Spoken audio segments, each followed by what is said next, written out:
अस्सलामुअलैकुम। मैं Canterbury tales के ऊपर एक स्टोरी बना चुकी हूँ। उसमें मैंने जस्ट जनरल जो प्रोलॉग है उसको डिस्कस किया है, कैरेक्टर्स और जो कैरेक्टर्स की स्टोरीज़ हैं उनको डिस्कस नहीं किया।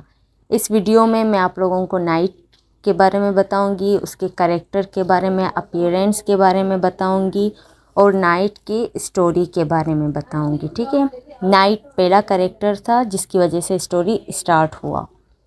तो नाइट की कैरेक्टर की बात करते हैं। नाइट को उसकी ब्रेवरी, बहादुरी की वजह से जाना जाता है और उसके अंदर बहुत सारी सलाहियतें मौजूद हैं। वो बहुत सारी जंगें लड़ चुका है और हमेशा कामयाब होकर आया है। वो एक रिलीजियस पर्सन उसको कंसिडर किया जाता है क्योंकि वो बहुत ही ऑनेस्ट मैन है और उसको रिलीजियस पर्सन भी कहते हैं। मतलब वो बहुत ही मजहबी इंसान था।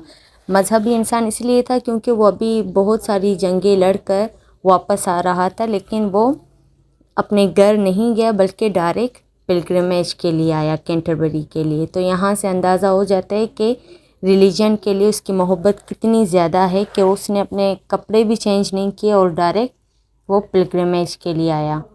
इसी तरह बात करें इसकी बहादुरी की तो इसने 15 बड़ी बड़ी जो बैटल्स हैं, बड़ी बड़ी जंगें हैं वो भी लड़ी हैं, जिसमें 3 जंगें उसने मज़हब के लिए लड़ी हैं और हमेशा हर जंग में वो जीत कर आया है।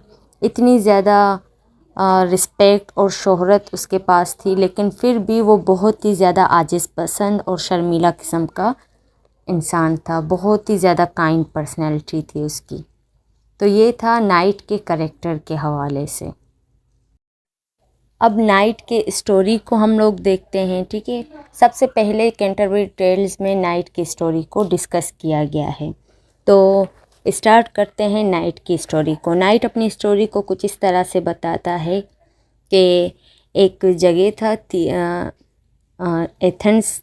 ठीक है, एक जगह था जहाँ का राजा जो था वो थीसियस था। एक दफ़ा थीसियस अपनी बीवी और अपनी साली एमिलिए नाम जिसका था, ठीक है, जो इस स्टोरी की मेन कैरेक्टर हैं, तो उनके साथ वो रास्ते से एक जंगल से गुज़र रहा था। तो रास्ते में जो थीसियस है वो देखता है कि कुछ औरतें रो रही थी। थीसियस उनसे पूछते हैं तो वो कहते हैं कि हमारे साथ इंसाफ नहीं हुआ है, पता नहीं क्या हुआ है। इस तरह अपने दुखी दास्तान थीसियस के सामने जाहिर करती हैं। तो इनकी दुख भरी कहानियों को सुनकर थीसियस बहुत ज़्यादा दुखी हो जाता है और फैसला करता है कि वो इन औरतों को इंसाफ देकर जाएगा। तो वो उनके लिए लड़ाई करने जाता है एक ट्राइब के साथ और वहाँ पे लड़ाई करता है और सबको मार देता है। फिर वहाँ पे 2 लोग सिर्फ बच जाते हैं जिनका नाम होता है पेलामन और आर्साइट। तो जो थीसियस है इन दोनों को अपने साथ एथेंस लेके आता है और जेल में बंद कर देता है। दोनों आपस, ये जो आर्साइट और पेलामन हैं ये दोनों आपस में कज़न्स थे। जेल में एक दिन पेलामन ने एमिलिए को देखा। एमिलिए कौन? जो किंग थीसियस है उसकी साली थी जो वॉक कर रही थी। तो पेलामन उसको देखते हैं और उसको लव एट फर्स्ट साइट हो जाता है। पहली नज़र में ही उसको देख के उससे प्यार हो जाता है। ये जो दोनों कज़न्स थे आर्साइट और पेलामन, इन दोनों ने आपस में डिसाइड किया हुआ था, कसम खाई हुई थी कि इनके बीच में कोई नहीं आएगा। लेकिन एमिलिए इनके बीच में आ गई थी। कैसे? क्योंकि जब पेलामन एमिलिए को देखता है और उसको उससे प्यार होता है, उसी दौरान आर्साइट को भी एमिलिए से प्यार हो जाता है। मतलब दोनों कज़न्स को एक ही लड़की से प्यार हो जाता है। ठीक है, तो फिर इन दोनों कज़न्स में जो आर्साइट है उसको जेल से रिहा किया गया ये कहकर कि ये कभी एथेंस नहीं आएगा। लेकिन आर्साइट को तो एमिलिए से प्यार हो गया था। वो दोबारा एथेंस चला जाता है, लेकिन अपना जो चेहरा है वो बदल देते हैं, मतलब बेस बदल कर जाता है और थीसियस के ही दरबार में काम करने लग जाता है।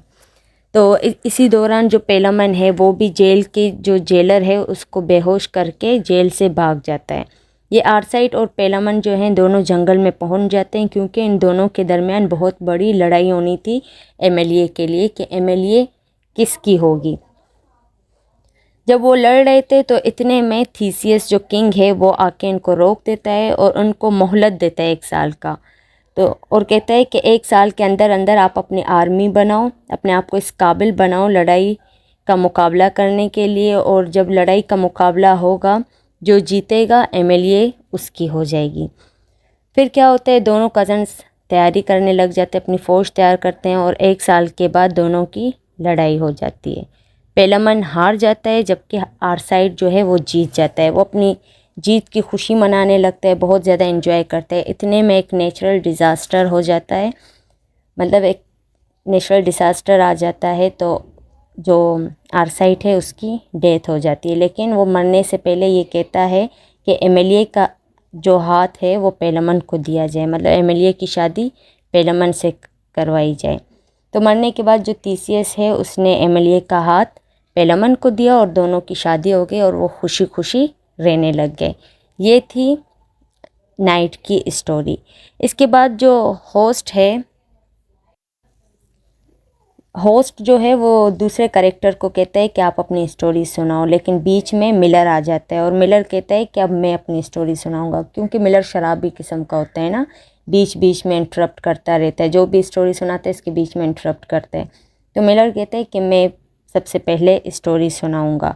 तो इसकी स्टोरी लिखने से पहले जो चौसर है वो बताता है अपने रीडर्स को, लिखता है अपनी किताब में कि जो मिलर की स्टोरी है वो बहुत ही वल्गर टाइप की स्टोरी है, अगर कोई चाहे तो इसको स्किप कर सकता है। तो मिलर की जो स्टोरी है इसको हम लोग नेक्स्ट वीडियो में डिस्कस करेंगे।